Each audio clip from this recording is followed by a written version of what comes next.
Hello, hello. It is Justin Coletti of SonicScoop. Thanks for joining me. And today we are looking at some new headphones, some very new headphones made by, I think, possibly one of the most important makers of headphones in modern history.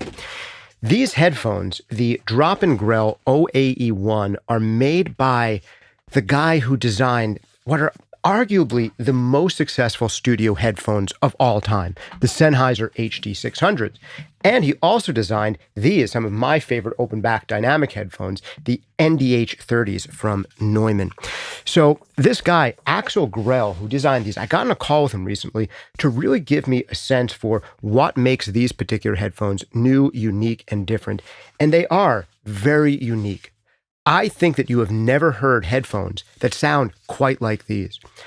I would, without any hesitation, say that these are headphones for people who don't like headphones. They are headphones for people who love the sound of speakers. And we'll go into a little bit of detail of who I think these headphones are for and aren't for. And as we're doing that, I think you'll get a much better sense about headphone voicing in general. What are some of the pros and cons of different types of headphone designs? What have made these headphones, the Sennheiser HD600s or 650s, some of the most popular studio headphones ever, where they fall short, how they could be improved upon, and whether or not these headphones actually improve upon them. These headphones have been released by a company called Drop, along with Grell, which is Axel Grell's company. Drop, in case you're not familiar with them, they debuted as Mass Drop years ago, and they would do like big bulk buys of special products where you could get special Mass Drop editions of these projects. They later rebranded to just Drop. And right now, you can get the original Sennheiser 600s or 650s, a special Drop edition of them, the 6XX, for a lower price than you'll find at most pro audio retailers. So that's the kind of thing Drop does. And that is what Drop is right now doing with Grell, with these Drop Grell OAE1 headphones. And we'll look into pricing and all that stuff in just a minute. But I do have the screen share pulled up for you because there's a couple things I want to look at together. I've even created a little PowerPoint presentation about headphones, headphone curves, and different types of headphones. What you're looking at right now on my screen, if you're here on the video version, is an image of the inside of these headphones. Right now, you can't really see what's going on in my pair of headphones because it's all black. But if you were to take this black foam off, you would see that the driver is placed in a very different, unusual spot on these headphones. It is placed at an angle where it blows forward into your ear instead of in from the side. Why is this? Is this just a gimmick? And the answer here is no, it is definitely not a gimmick. And it has a huge impact on how these headphones sound. Whether or not you're going to like the sound of these headphones, it's going to depend a lot on whether or not you like headphones in general. Because if what you're expecting from Axel Grell, the designer of the Sennheiser HD600s, what you're expecting from him is a slightly refined, better, slightly different version of these, maybe with finally more low end, which is what everyone wants out of their HD600s, that is not what these headphones are. They are a completely different approach to headphones. And the angle of this driver is a big part of what does that. But for me to impress upon you exactly why this whole driver angle thing is such a big deal and is not a gimmick, we've got to spend just a little bit of time understanding what headphones are all about and what makes them sound the way that they do. Real quick, let me bring up a pretty picture of here is the headphones themselves. Definitely good-looking headphones. Here, I'll put them on for a second. And they are really designed, I think, to be aesthetically attractive from the outside and to really give you a very different listening experience, one that is potentially more speaker-like than what you are used to out of most conventional headphones, owing primarily to this kind of driver angle. They have some images here on their website, which kind of gives you the idea of when we're listening to speakers, they're usually coming in something like between a 30 to 45 degree angle. Maybe a 30 degree angle is probably more common in most listening setups. And when we listen on headphones, we're getting the sound coming in from 90 degrees right into the sides of our ears. And then the driver of these headphones is meant to kind of mimic the angle of listening of speakers. And does just placing a driver like this significantly change the sound and make it more speaker-like? Well, it depends on what you mean by more speaker-like. The biggest difference here is not that we get the soundstage of speakers, that these headphones finally make it so that the image sounds like it's coming in front of us. That is not the purpose of this driver angle or what it does. These headphones still sound like conventional headphones in the sense that you get the kind of stereo width and stereo spread that you expect out of headphones, where things do feel like they're coming into you from the outside. Wide sound even wider. There's less of that solid phantom center that you usually expect out of speakers, just like with any other headphones. So that's not what's changing here. It's not the soundstage, it's not the depth, it's not the front to back. It substantially is the frequency response. And ideally, what's happening with these headphones is they are getting rid of some of the coloration of headphones in general and allowing you to hear things through your actual ears through headphones. Because the big issue is when we have two drivers on either side of our ear, we take out of the equation a lot of the ear gain, a lot of the built-in frequency response of our ears. For this to make sense, I got to do a little bit of a recap of an episode I did recently called There's No Such Thing as Flat Headphones and There Never Will Be. And I'm going to give you the super Cliff Notes version of that episode, give you some of the key takeaways from that one.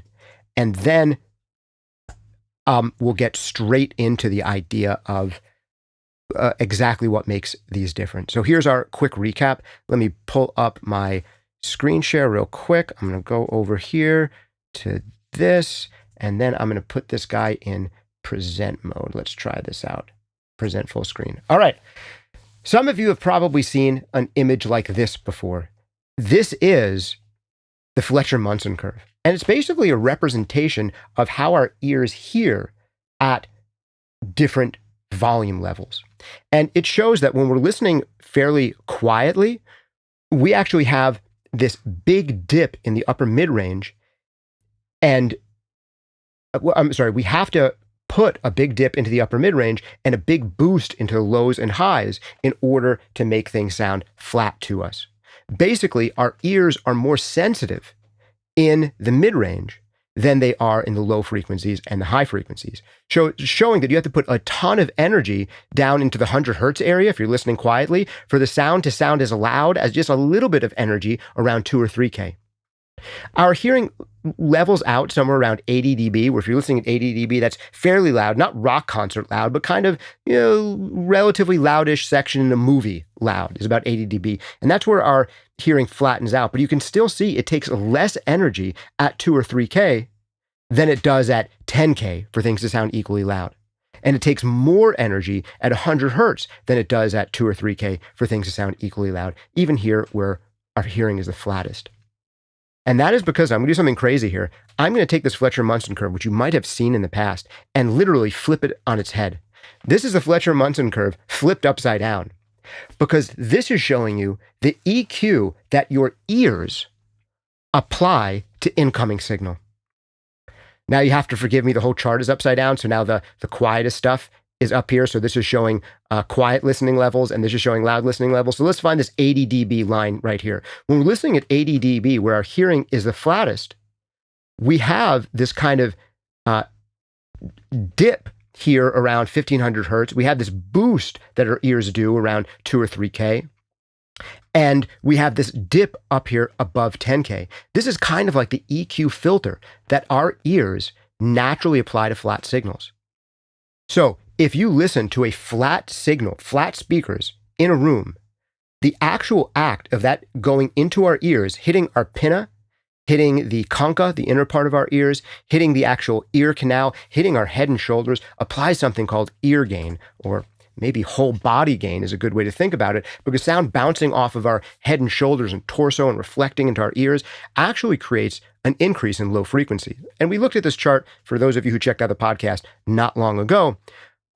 We saw that this yellow line here, torso and neck, you can see just adding a torso and neck into the equation takes a flat signal in the room and boosts it below 1,000 hertz and gives us increase in lows and low mid frequencies.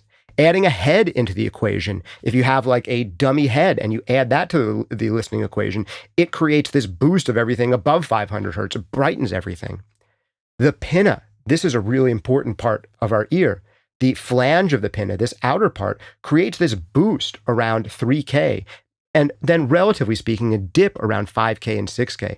And this black line here is an average head relief transfer function, the kind of overall EQ skewing that's being applied by having a head and ears and shoulders.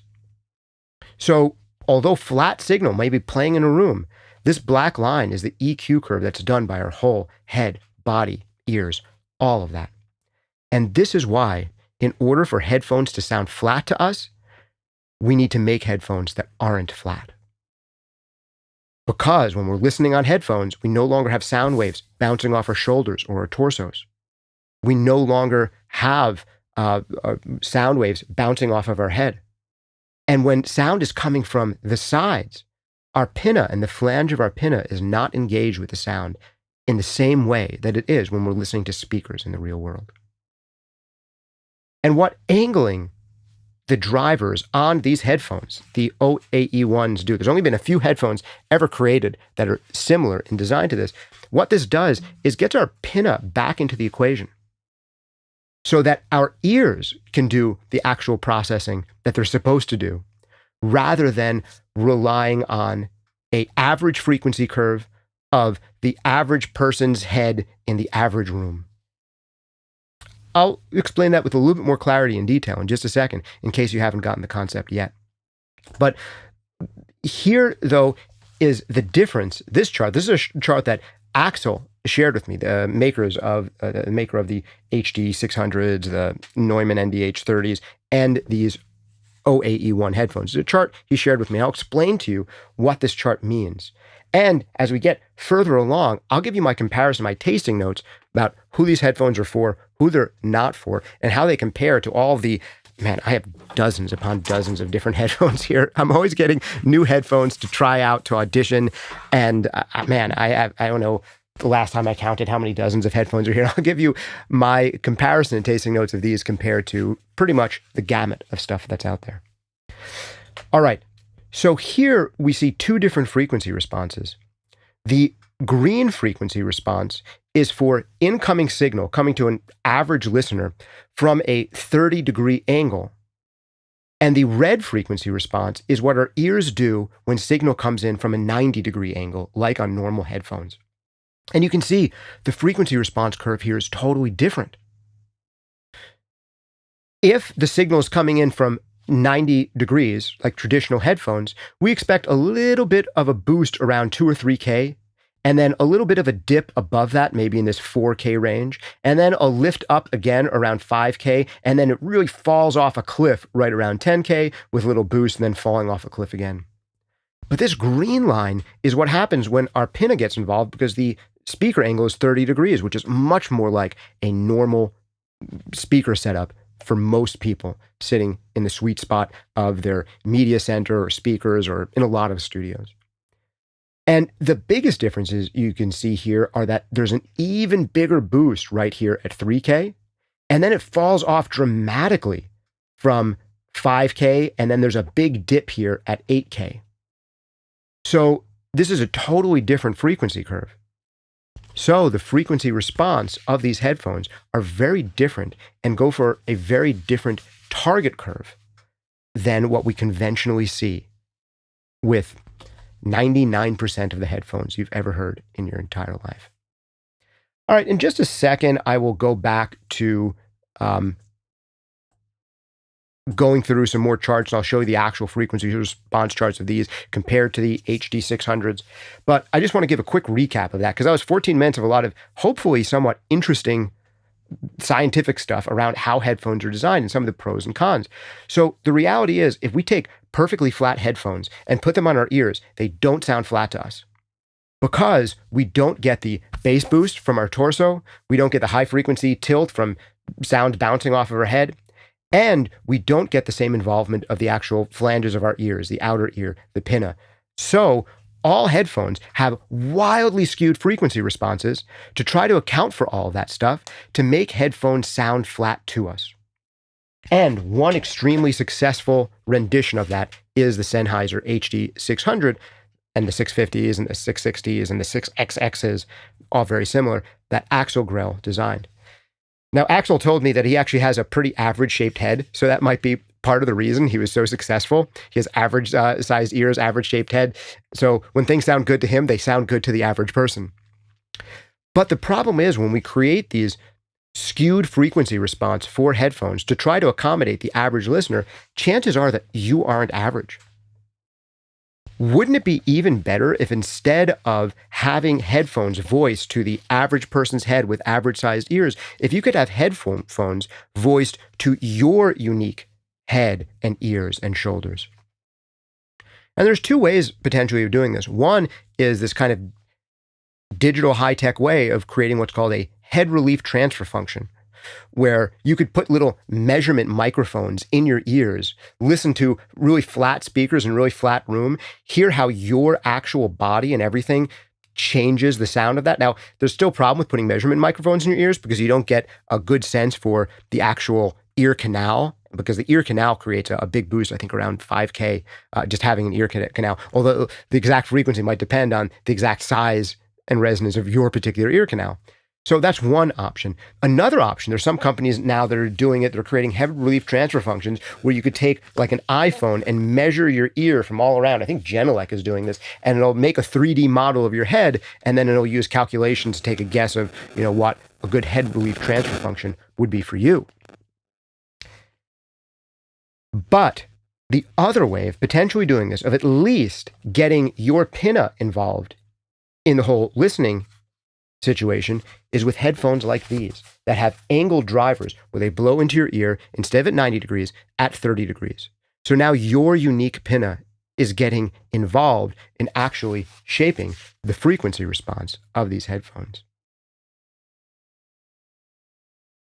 So as I am doing this, I'm seeing live chats are coming in. Yes, this really is live. I'm not going to take a ton of questions because I want to get through this stuff, but there's some time at the end. I'll see if I can take a few questions, especially if there's super chats, then I'll, definitely know you're super serious about wanting your question answered. If it's on topic and it's a super chat, I'll try to answer that at the end. Other stuff I won't necessarily answer, but I see a couple of comments coming in as we're going through this. Gigi writes in to say, I'm learning so much.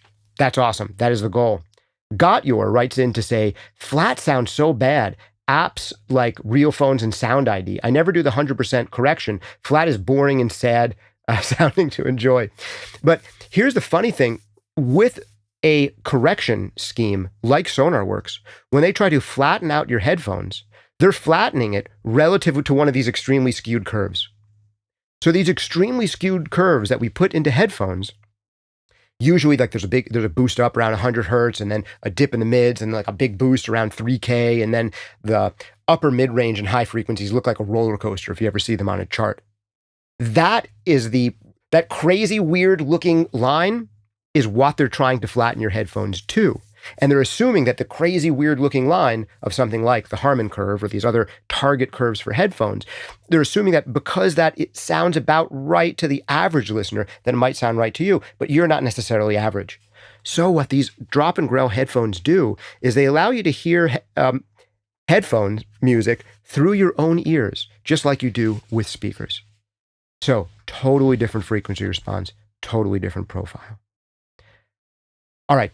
I'm going to give you my tasting notes in just a second. Here's the last little bit of technical nerdy stuff for those people who want more frequency chart stuff. One of the complaints I get when I review headphones is I don't show a lot of frequency response charts, and this is why.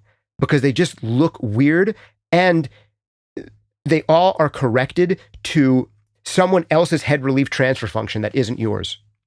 They are smoothed out and compensated based on someone else's heads, ears, and shoulders. And hopefully that's close enough to you and you're close enough to the average, but you might not be. All right, let's go back into present mode here. Let's see what my next little slides are here. All right, moving on. I think we went through this. Here are the Sennheiser HD600 headphones once they've been compensated against one of these crazy, weird headphone frequency targets like the Harman curve. And here they are is the raw data. So let me go back here. This is smoothed out data from Sennheiser HD600 headphones. So you can see even after they've been smoothed out relative to a curve, this is where they are relative to headphone flat, the average head relief transfer function kind of. And this is what the raw data looks like. You can see that there's a huge boost up around 3K, a dip around 4K, another huge boost around 7 or 8K, then a dip around 10K, and then a big boost up around 13 or 14K. And by having all these weird peaks and valleys, hopefully it sounds relatively normal to people. And the thing with the Sennheiser 600s and 650s, to a lot of people, they sound relatively normal. In fact, I was watching one very sensational YouTube channel the other day who was saying, like, there's only one pair of headphones that's good for mixing and mastering, and it's these, the Sennheiser 600s, and no other headphones are good. That, in my opinion, is complete malarkey.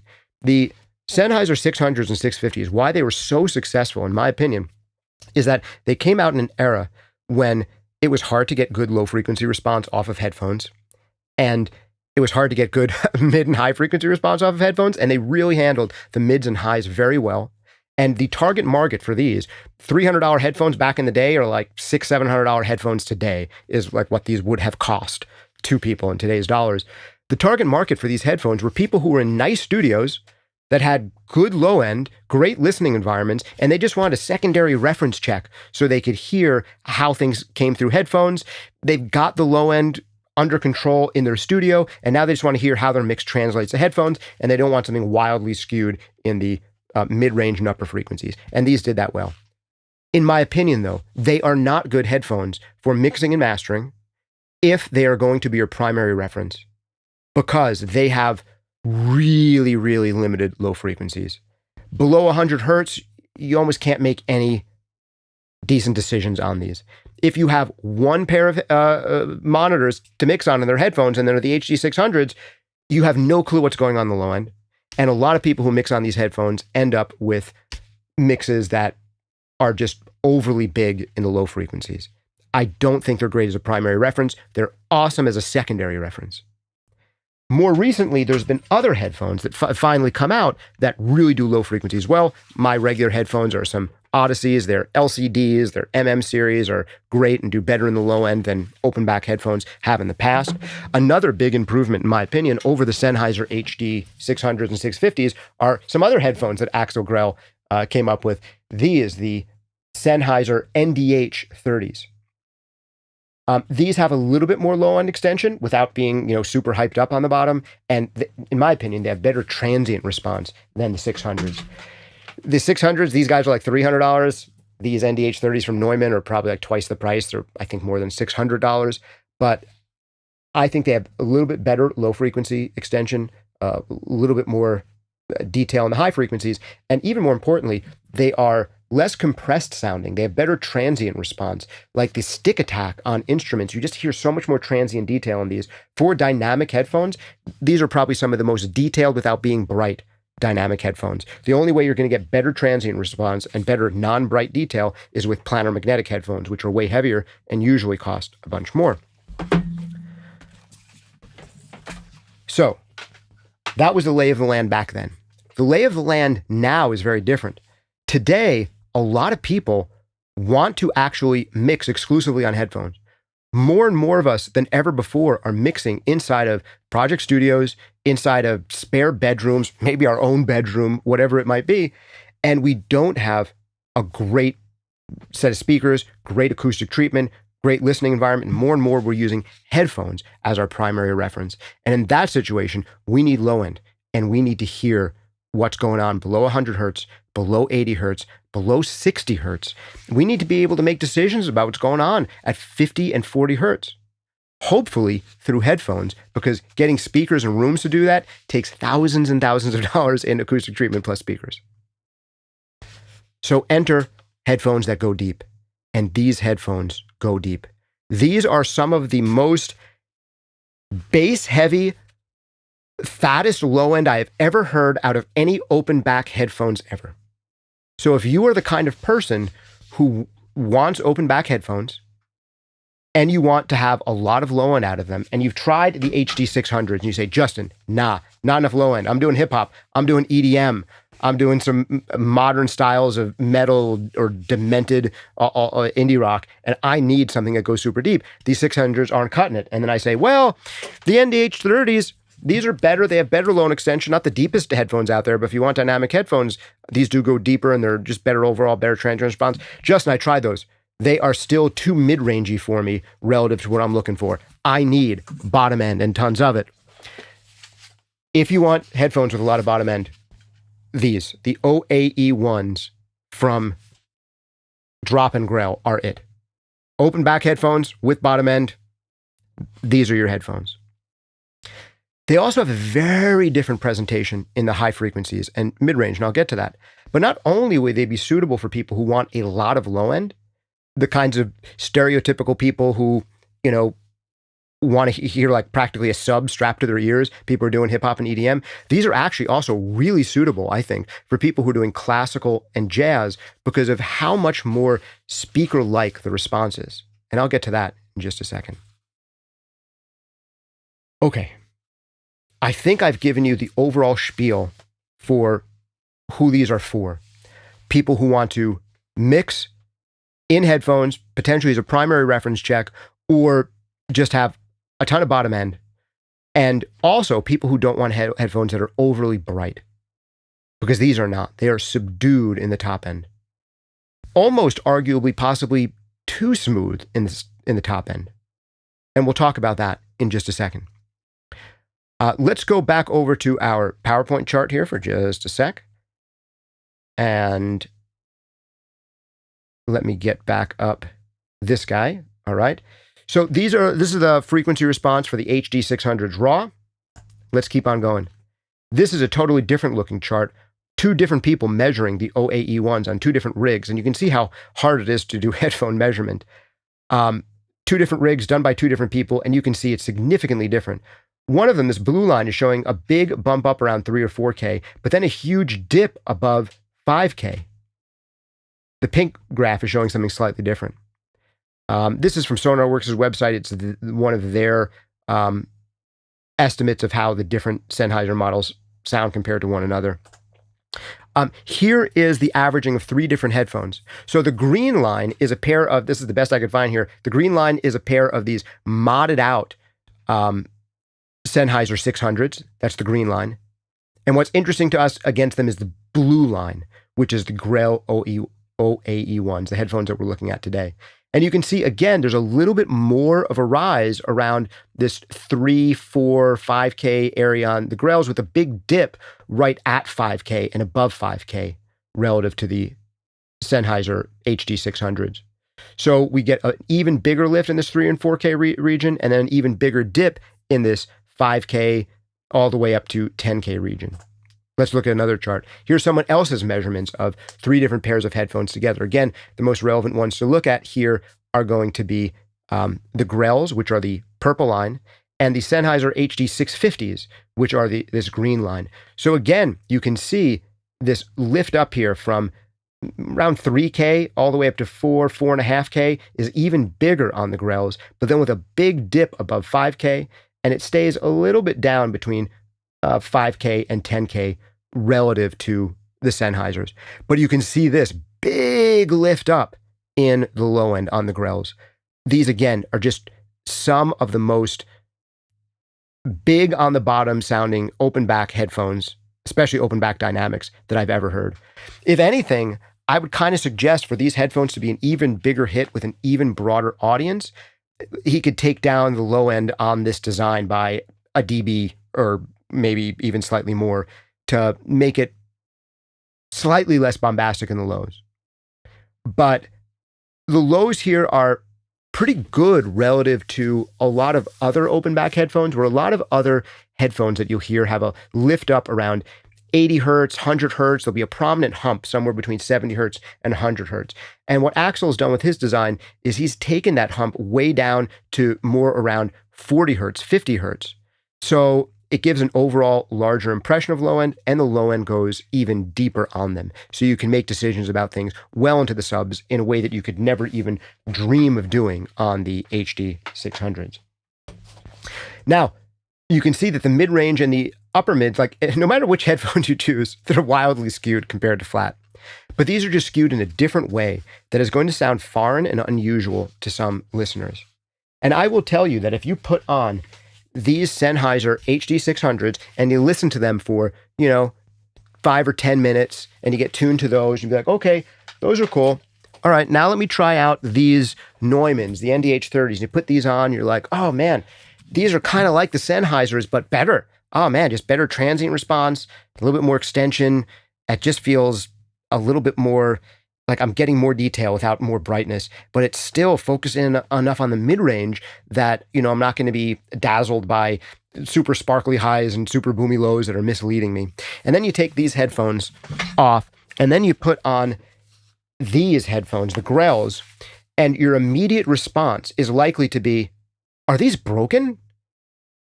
Because they sound totally different than literally any other headphones because of this placement.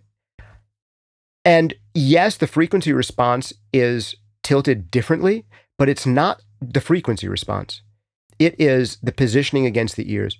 Because I'll tell you one thing that happens with these Grell headphones is if I move them all the way forward, like awkwardly forward on my head so that they're like pulling the backs of my ears further forward, it exaggerates what's going on even more. And if I pull them all the way back so they're like almost coming off of my ears in the back, they start to sound almost like regular headphones because now the driver is right over my ears and almost blowing 90 degrees in. But when I center it on my head, which is very comfortable, and I think just by putting them on, you'll constantly just put it in exactly the right place because it really takes you shifting them back as far as they go for them to sound different. And this will just feel wrong in your head and you'll be like, my headphones aren't on right. And if you pull them forward so far that they sound different, you're going to be like, this also doesn't feel right. And whenever you put them anywhere on your head that feels normal, you get the intended frequency response. And it is so different. And I got to tell you, if you listen to just these headphones for an hour, and then you put on some of these other headphones, and then I put on the Sennheiser 600s after this, the Sennheiser 600s will sound broken because they're just such a different curve. So this is ultimately what it comes down to for me, who these headphones are for and who they aren't. Number one, if you already love the headphones that you have, and you're really super familiar with something like the Sennheiser HD600s, or the Neumanns or the Odysseys, and you like your headphones and you just want something that has a little bit more bottom end than your headphones, or a little bit more top end, or just has a slightly different feel, a slightly different comfort factor, these are not the headphones for you. If you already love headphones. However, if you're the kind of person who has never found headphones that you have loved, you've never found headphones that you have enjoyed mixing on, you always get translation problems when you're listening to headphones. You prefer listening to things on speakers. Even if they're not great speakers in the greatest treated room ever, you're just like, this is more what listening to music is supposed to be like. If you're the kind of person who loves speakers, then these are possibly the headphones for you. Because I will tell you, the most telling comparison I did is I have a set of $10,000 monitors right here. They're the Ex Machina Pulsars. You can't see them because the camera's facing me, but if the camera was turning around, maybe I should get a second camera and be able to cue it in. But I have these three-way monitors called the Ex Machina Pulsars. They're about $10,000 for a pair. And when I did this comparison, this was the most telling comparison I did. I put on these Grells and I listened, and I just did it in mono channels. Like I did just sound coming out of the left, just headphone, turned down the headphone, turned up the speaker to a matched level, listened to my $10,000 monitors, listen to the headphone. Listen to my $10,000 monitors, listen to the headphone. Put the headphones on, both speakers. Listen to the $10,000 monitors, listen to the headphones. Then I did some other stuff. Now I'm listening to my right ear, the $10,000 monitors, my left ear to the headphones. That experience was so much closer than when I did the same thing with the Sennheisers. And that is what Axel Grell is going for. And in my opinion, listening next to my $10,000 monitors and then listening to these guys and making that trade back and forth without any EQ correction on anything, that made the Sennheiser sound broken. It made them sound thin and tinny and overall like tilted too much towards the upper mid-range and excessively bright. And they sounded like a very different, more artificial listening experience than listening to my speakers. When I took these on and off, it's like, this sounds like listening to my speakers, but closer to my head is the experience that I had.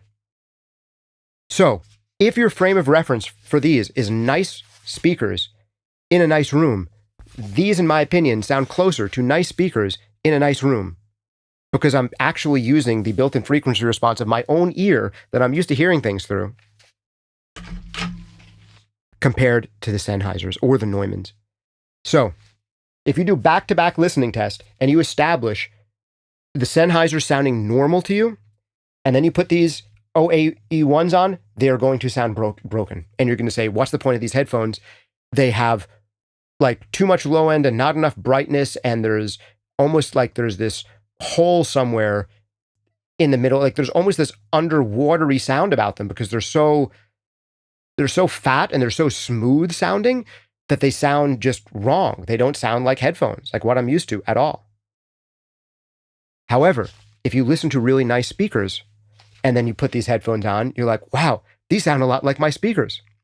And then you put the Sennheisers on after your really nice speakers and you go back and forth, you're going to be like, wow, these Sennheisers are broken. How does anyone mix on them? And the answer is most people don't actually mix on these as a sole reference. They use them as a secondary reference. And that's really the niche, in my opinion, that the 600s fill, is as a secondary reference for people who have great speakers to mix on. I'm not going to have any secrets here. I am still a user. I'm not going to trade in my Odyssey headphones for these OAEs. And the reason I'm not going to trade in my Odysseys for the Grells is, for me, it's transient response. Planar magnetic headphones, I get the low-end extension that I want. Of course, these headphones are substantially more than like $1,800 compared to these headphones, which are about, I think, $250 on sale right now through Drop Grell. So these are much more expensive headphones. The $400, though, Odysseys that are out now compared to these headphones for $250, which ones would I pick? That is really going to come down to personal tastes. There's much more low frequency on these than there is on the Odysseys, or my other choice for top planar magnetic headphones for mixing for $400 and under would be the Avantones. The Avantones and the Odyssey MM100s are very similar to one another. They're both $400 planar magnetic headphones. Planar magnetics get you amazing detail at the expense of being more expensive and being a lot heavier and harder to wear over long periods. These open back headphones are a fraction of the price even than the lowest price planar magnetic headphones, and they will get you substantially more low end than any other planar magnetic headphone on the market. And maybe that's part of the reason that Axel Grell decided to design them this way, to really go hard into low end extension and going against one of the biggest complaints against his prior successful models and the other great headphones for mixing out there, which is the issue of the low end. And if you want to hear the bottom in all of its glory, and potentially slightly more, the OAE1s are the thing to go with. If you put out mixes that are too bottom heavy in the subs, too murky, too boomy sounding, the OAE1s are going to help you rectify that situation.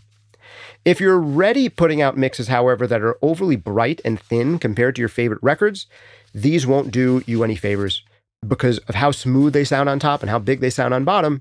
They're going to encourage you potentially to go in the brighter direction and not load excessive amounts of low end into your records. So if you're already mixing too bright, which is a problem for a very small minority of mixers, if you're already mixing too bright, these probably aren't the ones for you. If you're tending to mix too dark or with too much of a hump in the low end that doesn't translate elsewhere, then these headphones can be much better suited for you. Well, I hope some of that stuff makes sense to you. They're just weird, wild, different sounding headphones that for people who either love speakers and hate headphones or people who want more low frequency out of headphones as much as they can get, that's who these headphones are for. For people who already love the HD600s or some other conventional sounding pair of headphones and just want a slightly different version of that, then they're not the headphones for you. They are, in my opinion, headphones for people who hate headphones. They're headphones for people who love speakers. Does that mean they sound exactly like speakers and you get the Soundstage where it sounds like speakers and you have a really solid phantom center? No. But that's the idea. Eric Carge asked, why not just use RealPhones 2.0 and add low end?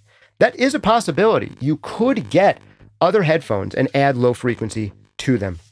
The problem, though, sometimes when you're lifting up low end overall on other brands of headphones and you're lifting up like with a shelf all of the lows, what's going to happen is there might be some resonant hump in there. And there often is in a lot of headphones. It could be at 70 hertz or 80 hertz. And that area gets boosted up relative to other areas. So this still has a slightly different frequency response where its kind of most resonant lift is way down around 40 hertz. So it extends even deeper. So you won't get this kind of lift that you get in some headphones when you EQ them, where you get kind of like too much upper bass and too much of a like boomy or knocky 100 hertzy quality or 90 hertzy quality. That's one thing. Another thing is if you're talking about doing EQ correction relative to some target curve, again, is that taking into account your particular build? Because when we do these, look at these target curves, like the Harman curve, there's some percentage of people, like 20% of people say what sounds better than the Harman curve is a significant lift up in the low end. So just using headphone correction to get it back to what should be normal low end might still not be enough low end for you. Then there's also the difference of low frequency extension, which is not only it's like how deep do they go? Because if you're trying to lift up everything below, say 200 hertz, but 40 hertz is 10 dB down compared to 100 hertz, you're still going to have this weirdly skewed thing. So instead, what you'd have to do with your low frequency correction is now you're going to have to boost up 40 and 50 hertz by 10 dB and then boost up 100 hertz by, a dB or two. And when you're applying that substantial kind of amount of gain, you're getting rid of headroom. You're either, whenever you're doing EQ correction, like vast amounts of it in the range of 10 and 20 dB, which could very much happen with headphones that really drop off below 100 and below 80, you're biting into the dynamic range and the noise floor of those headphones. So that's another additional reason. That said, it is an option to EQ headphones that you like. And that is a feasible way of going about things. But I think the differences in low end are still going to be more radical here, this compared to just boosting lows on others. And part of it, probably part of it is the driver angle, part of it is the voicing, part of it is actually the acoustic chamber that it lives in. The actual like acoustic environment that your ear sits in has a big impact on how the lows sound. There's also this issue of pressure level. So I'm going to get super nerdy here for a second. I meant to make this like a 15-minute review and like 42 minutes talking about these headphones, because we're not just talking about these headphones. We're talking about like audio technology in a really deep way. So the last super nerdy thing I'll give you is that even if you have sufficient low frequencies in the lows, you don't necessarily experience all of that low frequency properly. When you EQ something, so it's theoretically flat at your ears in the lows, there's a couple of different variables where people want an even bigger boost in the lows than you can normally get out of these types of headphones, and even these types of headphones plus EQ. Because there's a couple of things going on. One is the air pressure level. So it turns out a big complaint about another headphone technology called electrostatic headphones. If you look at Axel Grell's like $60,000 Sennheiser headphones that he designed, those are electrostatic headphones. And the big complaint with electrostatic headphones is even though on a frequency response chart they have enough low frequency, we don't feel that low frequency. And probably the reason we don't feel it is because the drivers on electrostatic headphones can't move very far. They can just move a very, very tiny amount, which means they need to be really wide and really big to get sufficient amplitudes. And when you do that, when you have a really wide area and the driver isn't moving very much, there's less sound pressure going into like a fixed spot on your head, and you can't feel through like the bones in your skull. You can't feel that low end. So even though there's theoretically a measurable amount of low end reaching your eardrums, our eardrums actually aren't very good at hearing low frequencies. So electrostatic headphones you can put a bass boost on them of 3 dB, but because the sound pressure, like the air pressure, isn't enough to actually get the bones in your face moving, we don't actually hear or experience that 100 hertz. So generally speaking, smaller drivers, which can have more sound pressure pushing against your head and getting you bone conduction, literally in the bones of your head and your face, that will give you low end, a sensation of low end, even if there isn't as much low end entering your eardrums. Now, the very far end of this that'll show you that's not just about sound pressure level. If you put in earbuds, earbuds have a different frequency response curve. You need to boost the low end on earbuds even more to make them sound flat, because although you can put in a ton of 100 hertz into your eardrum, directly into it, just because you're sending 100 hertz to your eardrum in a very small spot doesn't mean any 100 hertz is getting into the skeletal musculature of your face and head.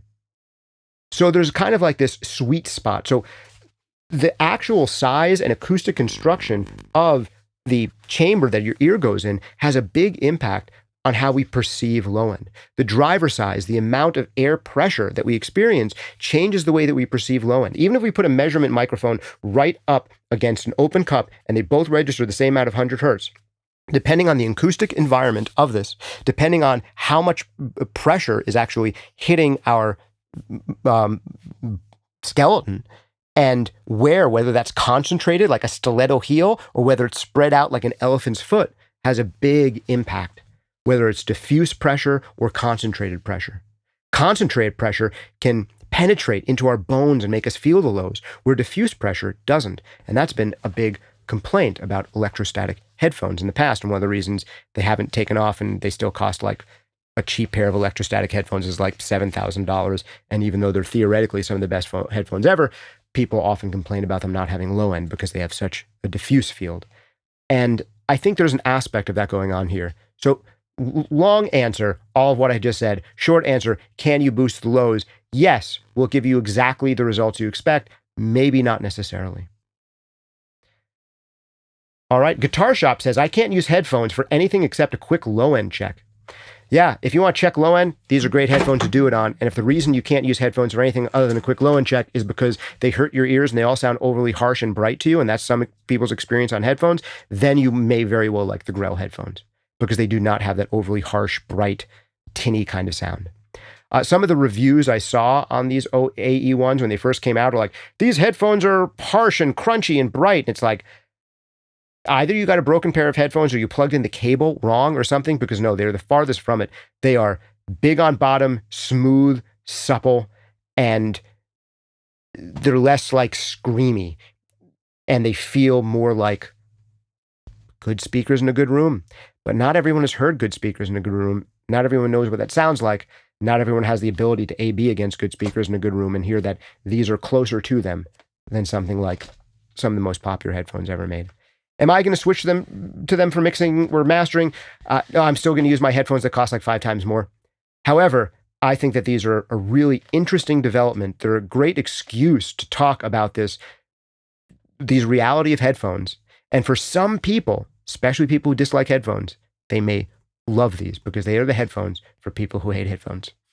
All right. Thank you again for joining me for this episode here. Hope you've enjoyed talking.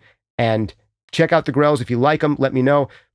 I will tell you they are a risky design in that Axel Grell did not do what the market wanted, which is make some Sennheiser HD600s that have a bit more bass. He said, nah, I'm going to do something completely different because I'm a weird techie guy that's out on my own and I want to now push the limits of technology. So it's a very innovative, exciting type of headphone. Chances are you'll hear these and you'll love them or you'll hate them. I think these will be polarizing headphones. And I think headphone nerds who love headphones are the exact kinds of people who hate them, and speaker nerds who love speakers are going to be the exact kind of people who love them. See you next time.